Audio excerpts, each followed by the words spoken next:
Procès, affaires détournement de deniers publics et blanchiment de capitaux au ministère en charge de l'action humanitaire.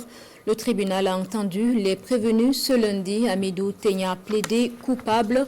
Il reconnaît les faits qui lui sont reprochés en exposant ses acquisitions estimées à plusieurs centaines de millions de francs CFA. Et ses co-accusés Philippe Bayoulou et Salifou Ouedraogo, eux ont plaidé non coupable. Le compte-rendu avec Tanga Kafando.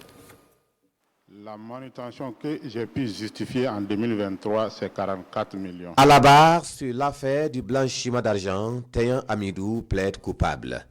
Il reconnaît les faits et énumère les acquisitions faites avec l'argent détourné, estimé à 900 millions de francs CFA pour la période de 2023 à 2024. Parmi ces acquisitions, le principal accusé cite un terrain de 1000 m² acquis à 45 millions de francs CFA, une ferme de 8 hectares à Bama dans laquelle il a entamé des réalisations dont une station d'essence, une unité de transformation d'aliments pour bétail à 120 millions de francs CFA, 4 forages de 28 millions de francs CFA, une auberge de 20 chambres en construction, 2 piscines de 50 millions de francs CFA, une clôture de 150 millions de francs CFA. Il y élève plusieurs animaux dont des autruches, 14 bœufs, 2 antilopes, 8 paons, 6 porcs-épics, 1 koba et 24 canards sauvages. Tenya a également acquis à Boboya Ouagadougou une dizaine de parcelles et a construit une auberge à Rayango et un maquis. Le butin a également servi à acheter des véhicules de tout gabarit et de plusieurs marques. Le reste de l'argent a été dépensé pour sa protection mystique, selon l'accusé. Des bœufs, il en a tué un nombre important, voire des chameaux. Sur la même affaire, Bayoulou Philippe plaide non coupable, mais reconnaît que la somme qu'il a obtenue n'excède pas 40 millions. Une somme avec laquelle il a acquis un véhicule à 12 millions de francs CFA, une parcelle à 7 millions de francs CFA et soldé l'avance pour sa villa à 8 500 000 francs CFA. Le reste de l'argent, 7 millions, ont servi à la construction de la maison de son père en Côte d'Ivoire. Ouedraogo Salifou, quant à lui, plaide également non coupable. Il estime à 75 millions de francs CFA la somme encaissée dans le deal. Avec cette somme, il a pu acquérir 3 parcelles, dont 2 à Saba et 1 à Koubri, des terrains hors lotissement à Cambouensin.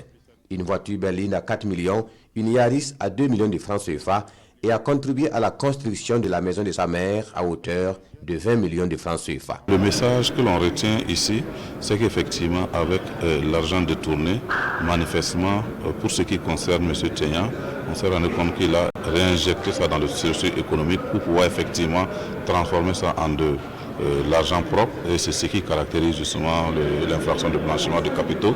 Ce que les deux autres ont fait, mais ils ne reconnaissent pas les faits, mais il y a effectivement qu'ils ont fait des acquisitions qui leur permettent d'utiliser ces acquisitions-là, que ce soit des véhicules ou des biens immobiliers, de façon, j'allais dire, transparente. Donc, nous allons mettre justement le doigt sur, en tout cas, cette technique-là, qui, pour nous, va nous permettre de caractériser l'infraction de blanchiment de capitaux et nous autoriser donc à formuler des réclamations sur cette base-là, parce que c'est le fruit de l'infraction qui leur a permis justement de pouvoir réinjecter cet argent-là dans le circuit économique et de pouvoir en tirer un profit.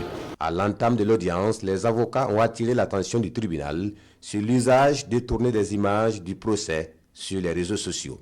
Des pratiques qui portent atteinte à la profession et à la vie privée de l'avocat et qui ne sont pas de nature à garantir une justice équitable. On a constaté quelquefois des injures et des traitements qui ne sont pas, on va dire, qui sont quelquefois attentatoires à la dignité, à l'honneur de certaines personnes qui participent dans le cadre de ce procès. Et il faut permettre à tous les acteurs de pouvoir mener à bien leur profession, que ce soit dans le respect.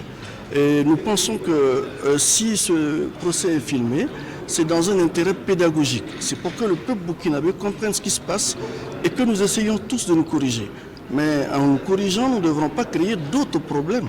Si on frustre, on blesse certains acteurs de la justice, ce que nous disons, c'est que demain, vous aurez des avocats qui ne voudront, personne ne voudra dans ce cadre-là, on va dire, défendre un prévenu, surtout dans cette situation. Les débats sur l'instruction du dossier sont clos et la prochaine audience est réservée à la plaidoirie des différentes parties.